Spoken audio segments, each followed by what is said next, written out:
स्वागत है आपका पॉजिटिव इनबॉक्स हिंदी चैनल पर। इस चैनल पर आपको नई नई और दिलचस्प कहानियाँ मिलती हैं। अगर आप पहली बार इस चैनल पर आए हैं तो चैनल को सब्सक्राइब कर लीजिए और वीडियो अच्छी लगे तो कमेंट और लाइक करना बिल्कुल मत भूलिएगा।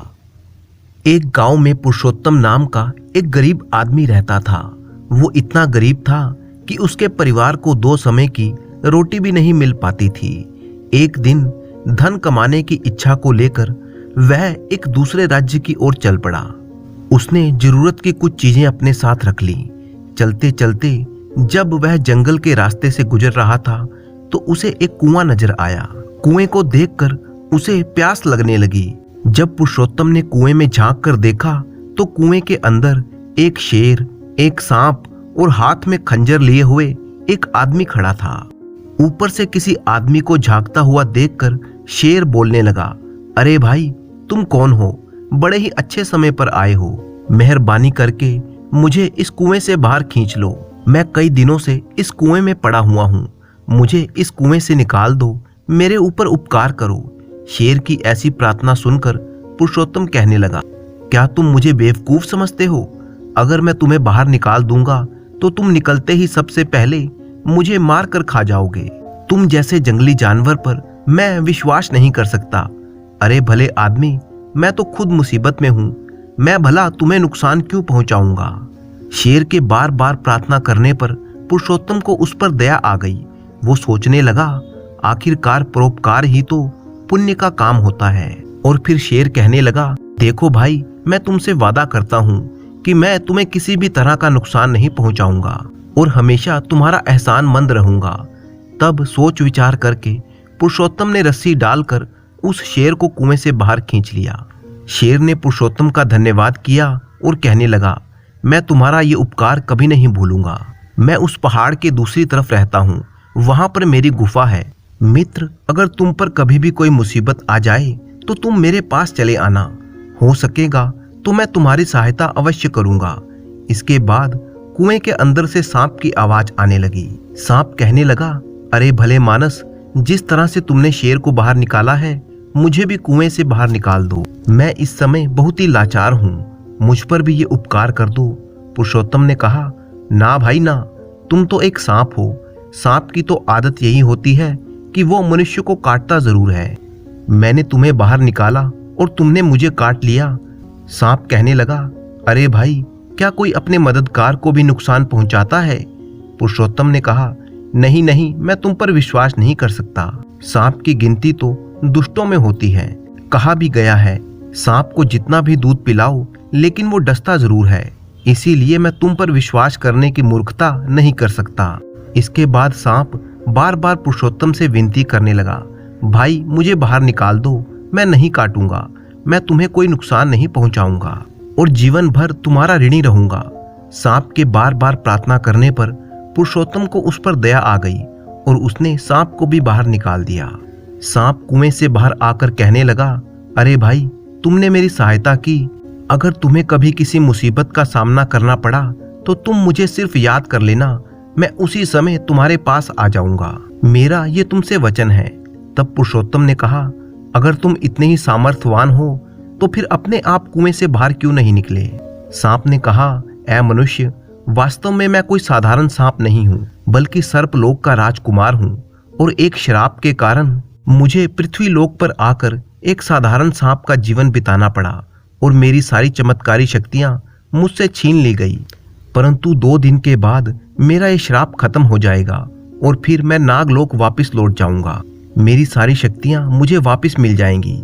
इसीलिए अगर तुम्हें कभी भी सहायता की आवश्यकता हो तो तुम मुझे ये कहकर पुकारना कि नागराज प्रकट हो। ऐसा तुम 3 बार कहोगे तो तुम जहां पर भी रहोगे मैं वहीं तुम्हारे सामने प्रकट हो जाऊंगा। इसके बाद सांप भी कुएं के नजदीक ही बैठ गया। तो पुरुषोत्तम ने कहा, ठीक है सर्पराज, अगर ऐसा कोई समय आएगा तो मैं अवश्य ही तुम्हें याद करूंगा।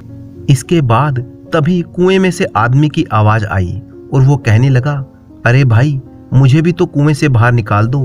मैं तुम्हारा हमेशा ऋणी रहूंगा। पुरुषोत्तम जैसे ही उस आदमी को कुएं से बाहर निकालने के लिए आगे बढ़ा तो सांप कहने लगा, भाई, तुम इस आदमी की सहायता मत करो। ये तुम्हारी बिरादरी का जरूर है, लेकिन ये बहुत ही बड़ा गुण चोर है।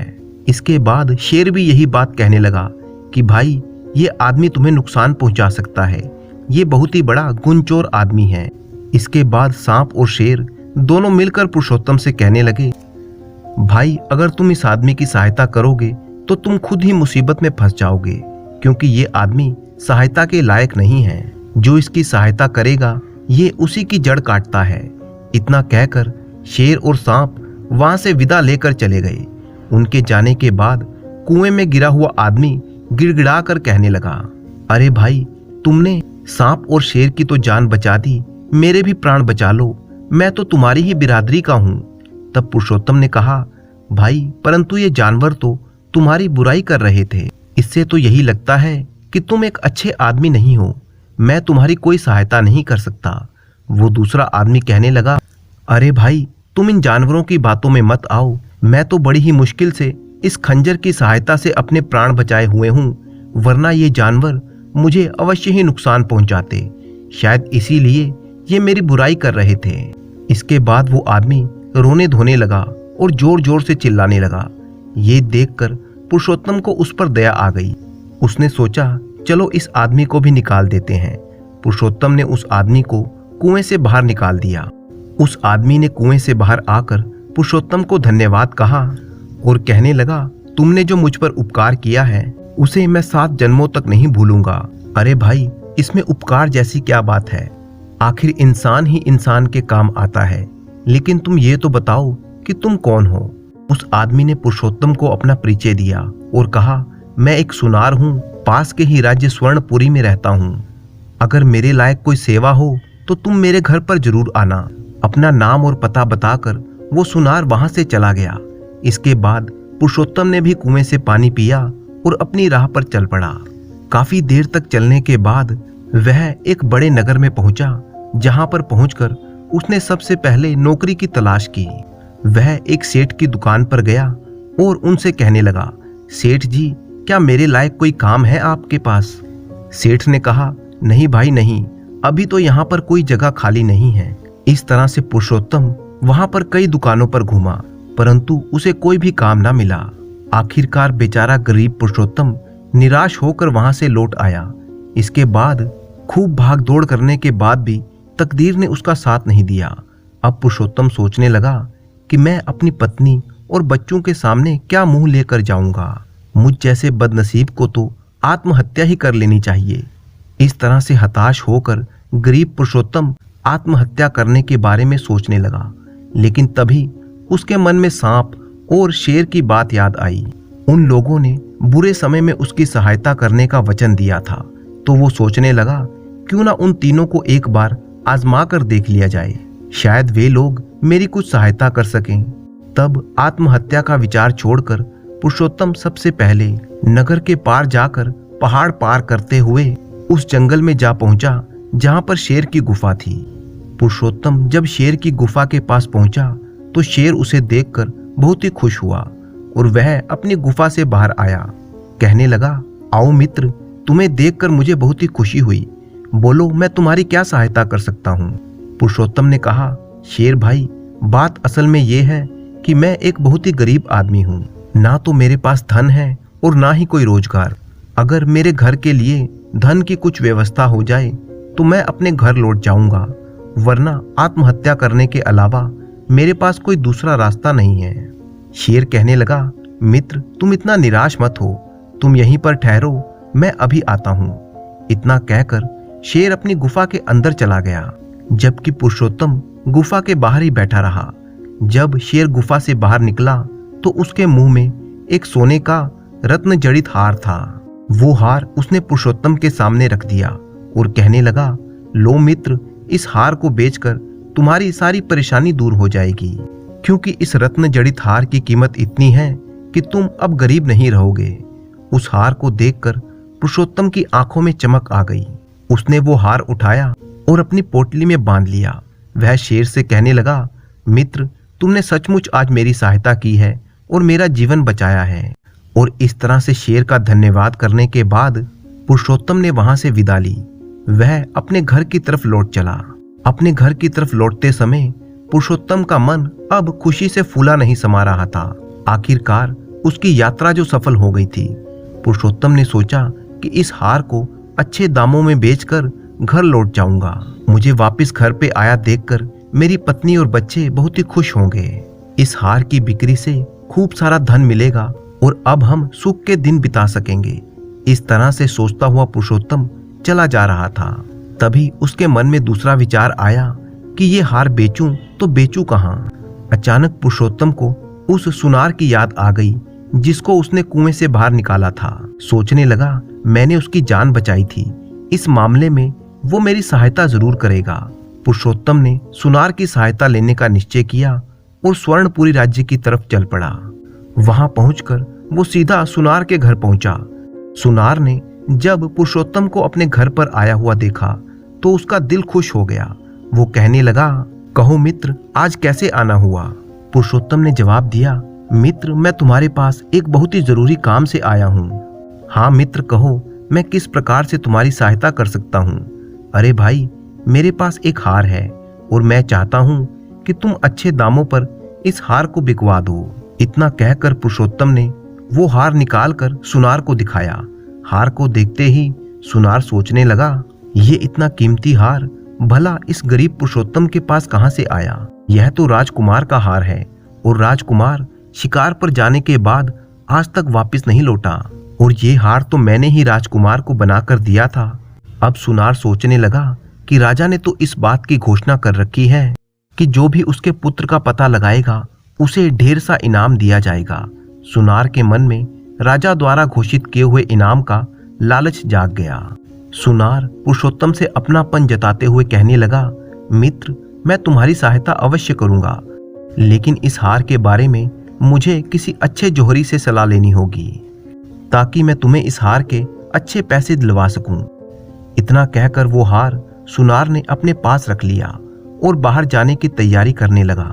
सुनार ने पुरुषोत्तम से कहा, मित्र, तुम कुछ देर के लिए यहीं पर ठहरो, मैं जोहरी से मिलकर आता हूँ। और फिर वो अपनी पत्नी से कहने लगा, भाग्यवान, ये मेरा मित्र है, इसे तुम भोजन करवाओ और उसके आराम की व्यवस्था करो, जरा मैं बाहर होकर आता हूँ। इतना कहकर सुनार अपने घर से चला गया और वह सीधा राजा के दरबार में जा पहुंचा।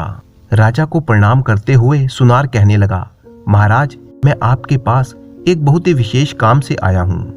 तब सुनार ने वो हार राजा को सौंपते हुए कहा, महाराज, ये वही हार है जिसे राजकुमार के लिए मैंने स्वयं अपने हाथों से बनाया था।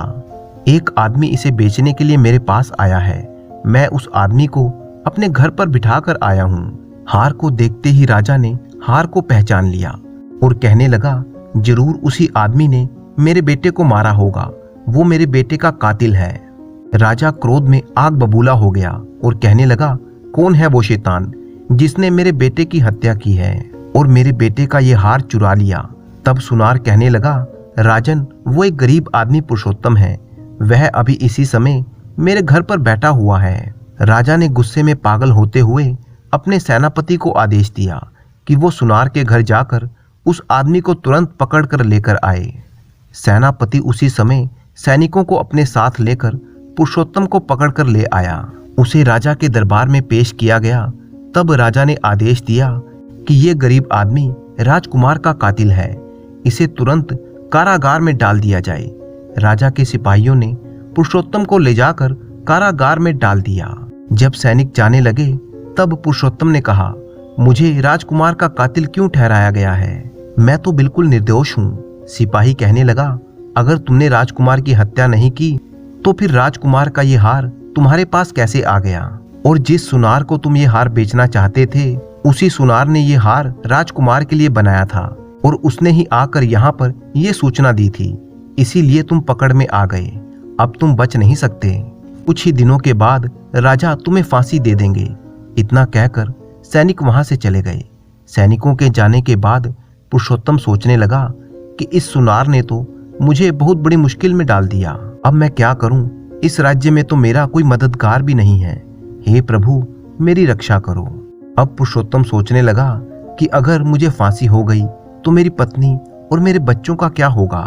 तभी अचानक पुरुषोत्तम को उस सांप का वचन याद आया जिसे उसने कुएं से निकाला था। अगले ही पल पुरुषोत्तम ने हाथ जोड़कर 3 बार सांप को बुलाया और कहने लगा, सर्पराज मेरी सहायता कीजिए। आपने मुझे वचन दिया था कि मुश्किल के समय में आप मेरी सहायता करेंगे। 3 बार पुकारने पर नागराज पुरुषोत्तम के सामने प्रकट हो गया और कहने लगा, मित्र तुमने मुझे कैसे याद किया? पुरुषोत्तम ने बताया, मित्र मैं एक बहुत ही बड़ी मुसीबत में फंस गया हूँ और राजा ने मुझे जबरदस्ती कारागार में डलवा दिया है। एक ऐसे अपराध की सजा सुना दी है जो मैंने किया ही नहीं। सांप ने कहा, ऐसा कैसे हो सकता है भाई? तब पुरुषोत्तम ने शेर के द्वारा उसे हार देने और राजा के द्वारा उसे गिरफ्तार करने का सारा किस्सा कह सुनाया और बड़े ही करुण स्वर में कहने लगा, मित्र अब तुम ही मुझे बचा सकते हो। तुमने मुझे वचन दिया था कि मुसीबत के समय तुम मेरे काम आओगे। अब तो मेरी जान पर बन आई है। सर्प कहने लगा, मित्र मैंने तो तुम्हें पहले ही कहा था कि वो आदमी 1 नंबर का गुण चोर है। उस आदमी की सहायता मत करना, वो तुम्हारे लिए मुसीबत बन सकता है। और फिर सांप पुरुषोत्तम से कहने लगा, मित्र अब मेरी बात को ध्यान से सुनो और हमेशा इन बातों को अपने जीवन में याद रखना कि जो आदमी धन का लालची हो उस पर कभी विश्वास मत करना। जो आपका पूर्व का बैरी हो उस पर भी कभी यकीन नहीं किया जा सकता। और अनेक स्त्रियों और पुरुषों में मन लगाने वाला, चाहे वो स्त्री हो या पुरुष, तुम्हें धोखा अवश्य देगा। इन 3 तरह के लोगों से कभी भी दोस्ती नहीं करनी चाहिए, क्योंकि चाहे कितनी भी गहरी दोस्ती हो, ये 3 तरह के लोग तुम्हें धोखा अवश्य देंगे। इन पर कभी भी आंख बंद करके विश्वास नहीं करना चाहिए। अब तुमने मुझे सहायता के लिए बुलाया है तो मैं तुम्हारी सहायता अवश्य करूंगा। और वो कहने लगा कि मैंने एक उपाय सोच लिया है। मैं चुपके से रानी के कमरे में जाकर उसे डस लूंगा, लेकिन मैं उसमें इस तरह से विष डालूंगा कि मेरे विष के प्रभाव से वो बेहोश हो जाएगी। फिर चाहे कोई कितना भी प्रयास कर ले, वो होश में नहीं आएगी और उसे होश में लाने का काम सिर्फ तुम ही कर सकोगे। और उसका इलाज बिल्कुल साधारण होगा। तुम राजा के बागीचे में से एक गुलाब का फूल तोड़कर उसे मसल कर रानी के माथे पर लगा देना। ऐसा करते ही रानी को होश आ जाएगा। राजा खुश होकर तुम्हें छोड़ देगा, क्योंकि राजा अपनी रानी से बहुत ही प्यार करता है। वह उसे जिंदा रखने के लिए कुछ भी कर सकता है। वो सांप पुरुषोत्तम से इतना कहकर जेल की कोठरी से निकलकर रानी के कक्ष में जा पहुंचा और अगले ही पल उसने रानी को डस लिया। रानी तुरंत उठ बैठी और चिल्लाने लगी। सांप खिड़की के रास्ते बाहर निकल गया। रानी चीखती चिल्लाती हुई कक्ष में जमीन पर गिर पड़ी। राजा के नौकरों ने रानी को गिरता हुआ देखा तो वे दौड़कर रानी के पास पहुंचे। रानी ने चिल्लाकर बताया कि मुझे सांप ने काट लिया है और इसके बाद रानी बेहोश हो गई। नौकरों ने तुरंत जाकर राजा को सूचित किया कि महारानी को एक जहरीले सांप ने डस लिया है। जब ये खबर राजा को मिली तो उसने तुरंत अपने सेवकों को बुलाकर राजवैद्य को अपने पास बुलाया और राजवैद्य से कहने लगा, वैद्य जी मेरी पत्नी को बचा लीजिए, इसे किसी जहरीले सांप ने डस लिया है। यदि महारानी को कुछ हो गया तो मैं भी जीवित नहीं रहूंगा। तब वैद्यराज ने कई तरह की औषधियां बनाई और महारानी को दी, लेकिन उपचार का कोई लाभ नहीं हो रहा था। तब वैद्य ने कहा, महाराज महारानी जी का इलाज अब मुझसे संभव नहीं है, क्योंकि रानी जी को जिस सांप ने काटा है वो बहुत ही जहरीला है। मेरी कोई भी औषधि अब काम नहीं कर रही। और फिर राजवैद्य ने राजा को दिलासा देते हुए कहा, लेकिन आप निराश मत होइए, अभी वक्त है। आप किसी दूसरे वैद्य या हकीम को बुलाकर लाइए, शायद उनके पास कोई ऐसी औषधि हो जिससे रानी ठीक हो जाए। अगले ही पल राजा ने मंत्री को आदेश दिया कि महामंत्री फौरन ये ऐलान करवा दिया जाए कि जो भी हमारी रानी का इलाज करेगा और उसको ठीक कर देगा उसे मुंह मांगा इनाम दिया जाएगा। इसके बाद मंत्री ने तुरंत पूरे राज्य में घोषणा करवा दी। आदेश का ऐलान होते ही कई वैद्य और हकीम राजमहल में पहुंच गए। महारानी को तरह तरह की औषधियां दी जाने लगी, लेकिन इतने उपचार के बाद भी महारानी की बेहोशी वैसे की वैसे ही बनी रही। और फिर एक एक करके सारे वैद्य वापस लौट गए। सब तरह की औषधियां देकर भी सब हार चुके थे। अब तो भगवान ही महारानी को बचा सकते थे। सभी वैद्यों और हकीमों का ऐसा निराशापूर्ण उत्तर सुनकर राजा का दिल टूट गया। वह मन ही मन में घबराने लगा और कहने लगा, हे भगवान, महारानी ये कैसी मुसीबत में फंस गई। उधर जेल की कोठरी में बंद पुरुषोत्तम ने जब राजा के ऐलान के बारे में सुना तो उसने पहरेदार से कहा कि मुझे रानी के पास ले चलो, मैं रानी को ठीक कर सकता हूँ। पहरेदार कहने लगा, अरे भाई, अच्छे अच्छे वैद्य और हकीम उन्हें ठीक नहीं कर सके तो तुम एक हत्यारे होकर उन्हें कैसे ठीक करोगे। पुरुषोत्तम ने उससे विनती की कि अगर आप मुझे एक बार महाराज के पास ले चलिए तो मैं सच कहता हूँ, मैं रानी जी को बचा लूंगा। तब पहरेदार ने ये खबर राजा के पास पहुंचवाई। राजा ने तुरंत पुरुषोत्तम को अपने पास बुलाया और राजा ने उससे कहा कि जल्दी से तुम मेरी रानी का जहर उतार दो, अगर तुम ऐसा नहीं कर पाए तो मैं अभी के अभी तुम्हारा सिर कटवा दूंगा। पुरुषोत्तम कहने लगा, ठीक है महाराज, मुझे मंजूर है। पुरुषोत्तम के विश्वास दिलाने पर पुरुषोत्तम को रानी के पास ले जाया गया। पुरुषोत्तम ने कहा, महाराज, सबसे पहले मैं आपके शाही बगीचे में जाना चाहता हूँ। शाही बगीचे में जाकर पुरुषोत्तम ने वहां से एक गुलाब का फूल तोड़ा और महल में वापस आकर उस फूल को मसल मसल कर रानी के माथे पर लगा दिया। अगले ही पल महारानी बिस्तर से उठ खड़ी हुई और महारानी के बदन का नीलापन भी अब गायब हो चुका था। उसका चेहरा पहले की तरह से चमकने लगा। राजा ने रानी से कहा, आप इस गरीब पुरुषोत्तम की वजह से जीवित हुई हैं। और फिर राजा ने रानी के ठीक हो जाने की खुशी में पुरुषोत्तम को क्षमा कर दिया। राजा ने जब उससे उसकी असलियत पूछी तो पुरुषोत्तम ने सारी बातें स्पष्ट रूप से उसे बता दी। तब राजा ने पुरुषोत्तम को खूब सा धन देकर उसे अपने राज्य से विदा किया, जबकि सुनार को पकड़कर जेल में डाल दिया गया। तो दोस्तों, मुझे पूरी उम्मीद है कि आपको ये कहानी पसंद आई होगी। तो फिर कहानी को लाइक कीजिए, चैनल को सब्सक्राइब कीजिए, अच्छे अच्छे कमेंट करना बिल्कुल मत भूलिएगा। तो मिलते हैं आपसे किसी अगली कहानी में। तब तक के लिए अपने दोस्त राणा मंजीत सिंह को अनुमति दीजिए।